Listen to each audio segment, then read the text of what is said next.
ibu kota baru, IKN Nusantara. Kenapa ini dilakukan, pemindahan itu? Ini sudah dimulai, gagasan besar itu sejak tahun 1957 oleh Bung Karno. Tetapi karena ada pergolakan sehingga direm saat itu oleh Bung Karno. Tahun 57 sudah mau dipindahkan sudah diputuskan di Palangkaraya. Zaman Pak Harto juga mau dipindah ke Jawa Barat di Jonggol. Batal juga karena ada pergolakan di 97-98. Jadi ini kajian itu sudah lama sekali. Kalau tidak kita eksekusi kajian-kajian yang ada ini, ya sampai kapanpun tidak akan terjadi. Memang butuh keberanian, ada risikonya ya, ada risiko. Tetapi kita tahu kita ingin yang namanya pemerataan. Bukan Jawa sentris tapi Indonesia sentris. Pemerataan itu seperti apa sih? Kok dinamakan pemerataan? Iya, karena 58% PDB ekonomi, perputaran uang, perputaran ekonomi 58% itu ada di Jawa. Padahal kita memiliki 17.000 pulau. 58% perputaran ekonomi ada di Jawa. Sehingga magnetnya semuanya ada di Jawa. Orang pengen kerja, lari ke Jawa. Orang pengen lari ke Jawa. Khususnya Jakarta. Karena memang magnet ekonomi ada di sini. Itu yang tadi saya bilang pemerataan. Bukan hanya sekedar memindahkan gedung dari Jakarta. Bukan itu. Visi besarnya bukan di situ.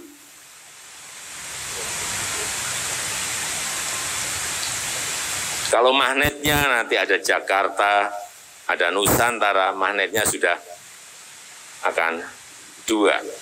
Bisa ke sini, bisa ke sini. Artinya, perputaran ekonomi tidak hanya di Pulau Jawa. Yang kedua, populasi. Populasi 56% populasi Indonesia itu ada di Pulau Jawa. 56%. 156 juta ada di Pulau Jawa. Ini juga menjadi dasar dari pemindahan ibu kota itu. Oleh sebab itu, agar tidak terjadi ketimpangan ekonomi, tidak terjadi ketimpangan infrastruktur, tidak terjadi ketimpangan jumlah populasi, kemudian kita eksekusi, kita putuskan yang namanya ibu kota negara yang baru Nusantara. Dan itu sudah secara politik ketatanegaraan sudah disetujui oleh 8 fraksi dari 9 fraksi yang ada di DPR.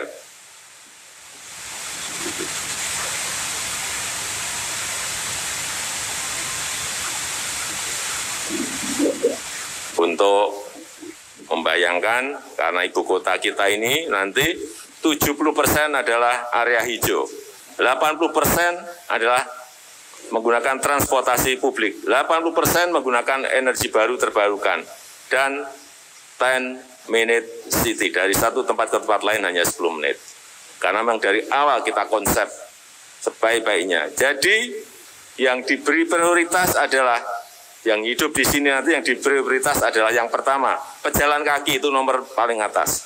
Yang kedua, yang naik sepeda itu yang nomor 2. Yang nomor 3 yang suka naik transportasi umum. Jadi bukan yang naik mobil pribadi. Kita memang harus bermimpi setinggi mungkin untuk mewujudkan ini. Sebuah kota yang tidak, sebuah ibu kota yang tidak dimiliki oleh negara-negara lain. Yang ketiga, untuk mencapai ini dibutuhkan yang namanya kedisiplinan nasional. Ini yang kita sekarang ini lemah. kedisiplinan nasional. Oleh sebab itu, saya minta kepada jajaran TNI dan Polri untuk bisa memberikan contoh kepada masyarakat urusan yang satu ini. Kedisiplinan nasional. Tetapi juga di TNI sendiri juga harus mulai berbenah. Yang namanya disiplin tentara, yang namanya disiplin di kepolisian itu berbeda dengan masyarakat sipil. Sangat beda sekali. Tidak bisa yang namanya tentara, yang namanya polisi, itu ikut dalam urusan demokrasi. Di tentara itu enggak ada yang demokrasi.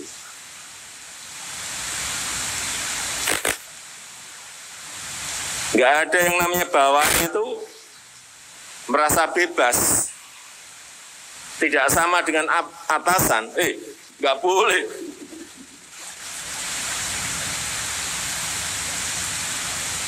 Dengan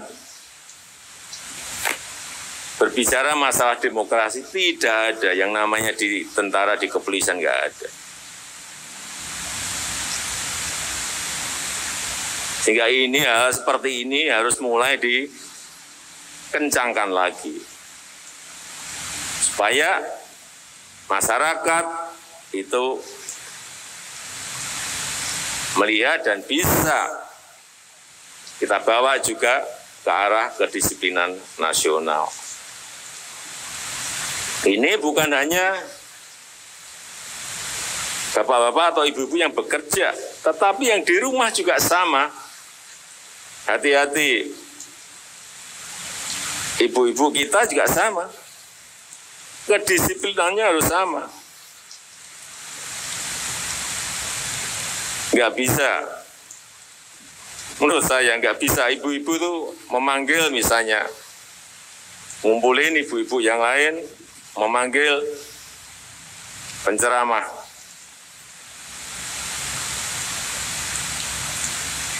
Semaunya, atas nama demokrasi. Sekali lagi di tentara, di polisi nggak bisa seperti itu. Harus dikoordinir oleh kesatuan.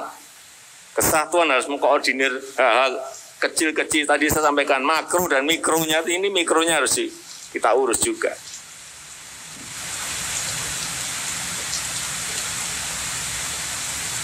Tahu-tahu mengundang penceramah radikal. Enggak. Hati-hati.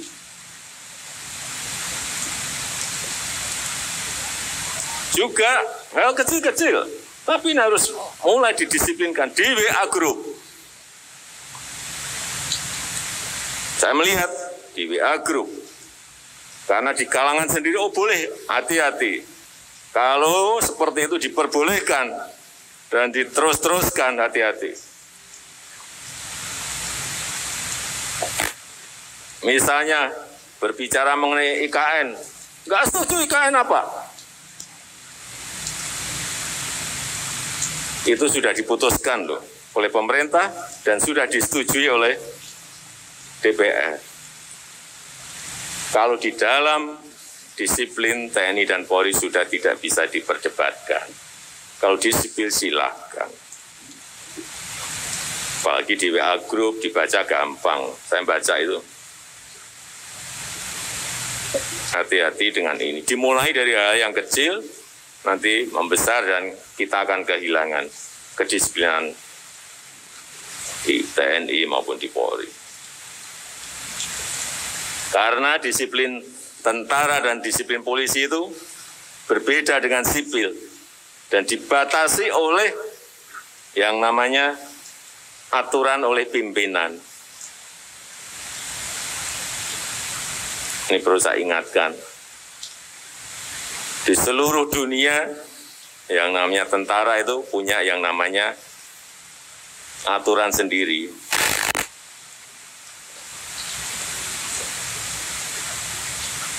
Kitab Undang-Undang Hukum Disiplin Tentara. Yang intinya, kalau kita lihat inti dari